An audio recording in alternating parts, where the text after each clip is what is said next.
চট্টগ্রামে এমন একটি ঘটনা ঘটল যেটা এখন পুরো বাংলাদেশের রাজনৈতিক আলোচনার কেন্দ্রবিন্দু। একজন সাবেক মন্ত্রীর জানাজা, আর সেই জানাজা ঘিরে হাজারো মানুষের শোডাউন। কেউ বলছে এটা ছিল শুধু শেষ বিদায়, আবার কেউ বলছে এটা ছিল রাজনৈতিক পাওয়ার দেখানো।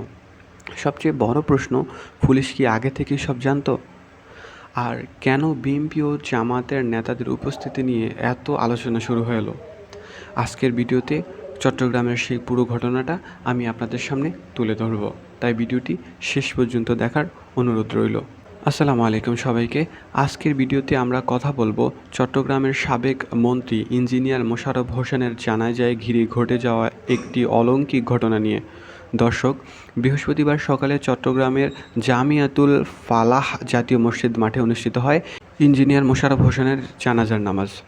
কিন্তু জানাজার পর যে দৃশ্য দেখা গেছে সেটি এখন সোশ্যাল মিডিয়ায় জুড়ে ব্যাপক আলোচনা তৈরি করেছে।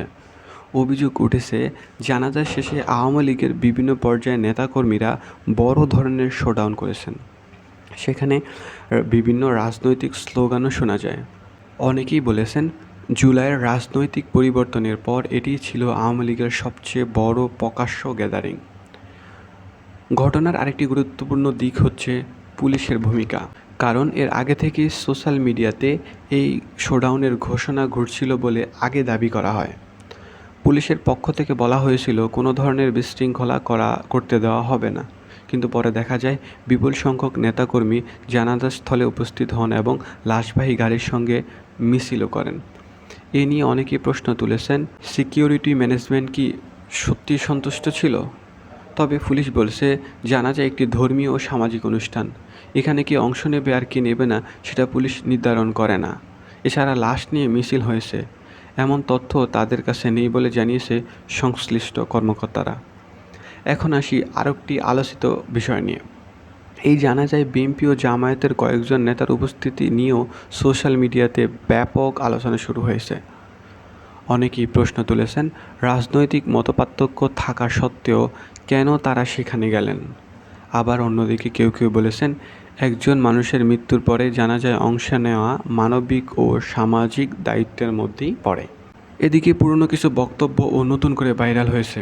বিশেষ করে জিয়াউর রহমানকে ঘিরে ইঞ্জিনিয়ার মোশাররফ হোসেন একটির পুরনো বক্তব্য সোশ্যাল মিডিয়াতে ছড়িয়ে পড়ে। ফলে পুরো ঘটনাটি আরও বেশি আলোচনায় চলে আসে। সবশেষে চট্টগ্রামের জানাজা শেষে তাকে তার গ্রামের বাড়িতে নিয়ে যাওয়া হয়। সেখানে আরেক দফা জানাজা হয় এবং তার পারিবারিক কবরস্থানে ওনাকে দাফন করা হয়। এখন পুরো বিষয়টি নিয়ে দেশ জুড়ে মিক্সড রিয়াকশন দেখা যাচ্ছে। কেউ এটিকে রাজনৈতিক বার্তা হিসেবে দেখছেন, আবার কেউ বলেছেন এটি শুধু ছিল আবেগ ও সমর্থনের বহিঃপ্রকাশ। তো প্রিয় দর্শক, আপনার কি মনে হয়, এটি কি শুধু একটি জানাজার অনুষ্ঠান ছিল, নাকি এর পেছনে ছিল রাজনৈতিক মেসেজ বা বার্তা? আপনার মতামত অবশ্যই কমেন্টে জানাবেন। আর ভিডিওটি ইনফরমেটিভ হলে একটি লাইক, কমেন্ট, শেয়ার করতে ভুলবেন না। এ ধরনের আপডেট পেতে আমাদের চ্যানেলের সঙ্গে থাকুন। দেখা হচ্ছে পরবর্তী কোনো ভিডিওতে। ততক্ষণ ভালো থাকবেন, সুস্থ থাকবেন। আসসালামু আলাইকুম।